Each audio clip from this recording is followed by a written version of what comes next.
Hi, I'm Mike Coyle with Insidexploration.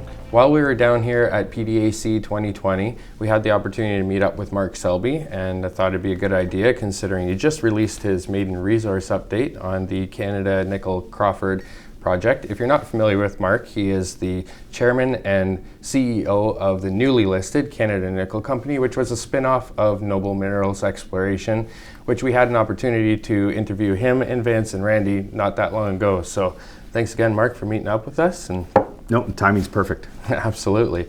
So a lot of really big news. Let's start with the resource update, Sure. Because that was the first of these little bits of news. Yeah.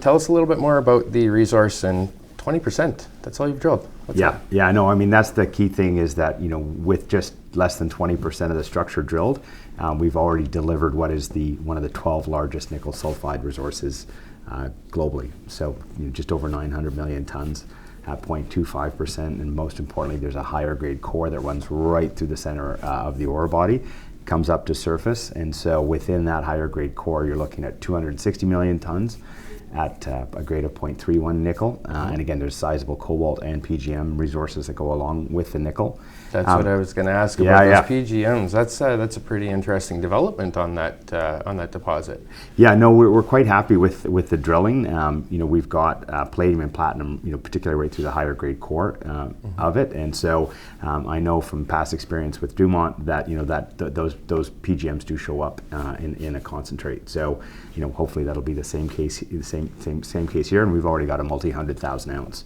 PGM resource along with the cobalt and again one of the 12 largest nickel sulphide resources globally. So what kind of value does that really add to your nickel deposit? Again, where it's extremely helpful is again from a battery materials perspective. When you've got both a sizable nickel and a sizable cobalt resource, and you sort of got two of the three main metals in a cathode. I think what's really important for investors to realize now is that you had last week you had BHP CEO Mike Henry saying we need more future-facing metals, we need more nickel and more copper. And this is from a company that spent most of the 2010s trying to sell their nickel business. So that's how much. The view has shifted, in the last few years, and if someone like Mike Henry from BHP is saying that kind of thing publicly, at Rio Tinto and Anglo American and all the other large mining companies, they're having those same kind of discussions in terms of this is a high growth sector. And will be for the next 10 to 15, 20 years. How do we get exposure to these kind of assets? And so, these companies aren't going to go after small, high-grade deposits. What they want is large, long-life, multi-decade, decade resources. And so, again, given that we're 12th largest. One of the 12 largest already, with less than 20% drilled. I think those are exactly the kind of assets that the majors are, we think are going to be interested in. So you mentioned some of these other larger companies and what they're interested in. Did you see any interest at PDAC? Were you visited by any of these other larger companies? Not necessarily yet at PDAC, but actually in prior months at prior conferences, I've had multiple meetings with multiple large companies already who, again, with just some of the drilling results that we had been talking about before, and the land package that we had acquired, they had already expressed some pretty keen interest. So that part is helpful. And then once PDAC is over, I'm going to be back on the road again, and we'll be looking to meet with those companies and be able to talk about a resource now. Which is again one thing I'm very happy about is our teams. We only started drilling again in September, so to go again in just a 6-month period from initial drilling to 12th largest resource is a tribute to the team. Our team up in Timmins, Steve Balter, VP Exploration, to be able to pull that together that quickly. We're very, very happy with.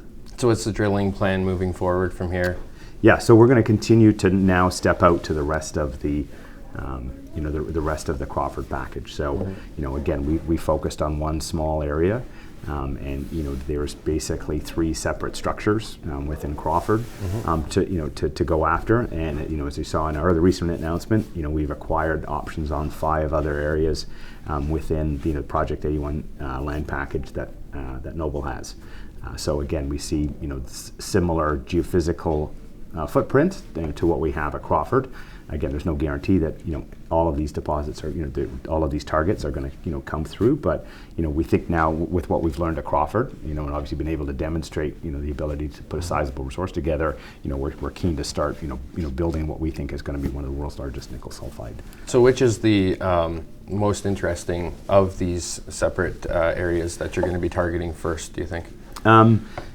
Each of them has their own strengths. Some have some historical drill holes that indicated some nickel was there. One of the targets, Kings Mill, had been drilled previously back in 2011 or 2012, and again there were some intersections there that appeared interesting. The key thing with these deposits is they have to serpentinize, so the nickel has to come out of minerals that aren't recoverable and into minerals that are recoverable. So, and the geophysics helps give you some view on what that looks like. So the first phase with a bunch of these targets we'll do some geophysics to help zero in on what we think are the best parts of those particular targets. So once you finish drilling on the Crawford project, then you're going to step out to these other areas and start poking holes and trying to figure out what you really have here then? Yeah, exactly. So there'll be a whole pipeline of resource opportunities that we'll very consciously and carefully work our way through. And in the meantime, with the resource we have already at Crawford, that would already support a multi-decade mining operation. So we'll be looking to kick off a PEA in the very near future here, with the goal of having that complete by next fall, and from there rolling right into a feasibility study, which we have a goal to have that done by the end of February, end of 2021. Yeah. So that again, we think we're heading into a nickel super cycle. It's going to be showing up towards the middle part of this decade, and we want to make sure Crawford's ready to be able to take advantage of that. So with only 20% of this deposit drilled off, what are you expecting to see once you've finally drilled it off? Have you drilled right into the core of it and you're just kind of hitting the edges, or what's your thoughts? Yeah, so I mean the good thing about the drilling we've done to date on that main anomaly is twofold. One is our westernmost hole 22 that we reported there. You had still continued to have good wide the higher grade core continues with a 189 meters, I think, at 0.31, and again even higher grade interval in between that. So that as we step westward, that's where the bigger part of the anomaly is. So it'll be exciting to see what happens as we continue to step out in that direction. The other thing we highlighted in the release that we did is hole 14, which was 900 meters of continuous mineralization. There was only one 1.5 meter interval that was not mineralized. So again, to have that much continuity is amazing. And so that basically took the deposit and the resource down another 200 meters below where we cut the resource off. So again, there's a huge amount of potential throughout the entire ore body. And to me, the dimension of the resource that was the most exciting was, and we have a slide in it in the investor presentation, and it's also in the release, is within that 260 million tons of higher grade material, we've got 98 million tons that hangs together in a grade shell that's 0.34, and then within that is 29 million tons at 0.38. And the advantage is when when this is why we're keen to kick off the PEA where it is if you can put 30-40% higher grade material through the mill for the first number of years that you're operating, that just has a tremendous impact on free cash flow in those early years, and really helps the economics of the project. So when I was going over some of the geophysical data, and maybe more importantly some of the data provided to you by Windfall Geotech, there were some other areas just to the north there. It looked like there are those points of interest that you might like to follow up with. Oh, most definitely. So across the sort of the broader structure, and then there's what we call the east anomaly and the north anomaly that are the faulted off portions of the main structure. Where we got the highest grade hits is in a place where we saw sort of a couple things all come together geophysically, and those were targets that the Windfall analysis picked up. So again, those are the things that we're going to start to drill when we step out. Is okay, this is where we saw the best part of this ore body. Let's target that in some of those other areas. So it's going to be some pretty fun drilling over the next couple months here. So I'm not too far off in thinking that this could be a multi-billion ton deposit on its own. Oh yeah, very much so. I mean, that's when you see the scale of the structures that we're looking to drill, again, we really have only scratched the surface of it. So it has the potential to become much larger from where we are now. So 12th largest now, potentially. We'll see how far up the list we go. Well, with these new land packages that you're incorporating into this deposit, we could see something fairly significant. Yes, yeah. I mean, we're basically adding a multiple of the potential target area that we already have. So is a company like Glencore somebody that you would want to engage once you finally got this to that point? I mean, they've got their mill and all that infrastructure sitting right there. Yeah. How can you use that to your advantage? Yeah, there's at the end of the day, there are some places nearby that have been permitted and have some infrastructure in place. So there's a chance to do something with them that'll sort of save that portion of the capital. They're not going to give it away for free. So we'll have to make that trade-off when the time comes in terms of whether we it's worthwhile using some of their infrastructure, or are we just going to build everything as part of a large milling complex on our own property? But I mean, Timmins has a lot of that infrastructure in place already. Aren't there mills there that you could easily alter slightly to suit your needs? There are, but we're going to be building a mill of a scale that dwarfs most of what's already in. Oh, please extrapolate on that, will you? Oh no, I mean, if you look at in terms of Dumont, the feasibility study there came out of 52,000 and being expanded up to 105,000 tons a day. That's one of the largest base metal mills in Canada. And so we'd be looking as we start the process, that's the kind of zip code in terms of our instructions to the engineers. That's that we're going to be looking for sort of similar scale milling operation. I think big is a good theme here, because you seem to be thinking much more outside the box than just Crawford, which is great. Yep. So tell me a little bit more about each one of these individual deposits and what's interesting you the most about each one.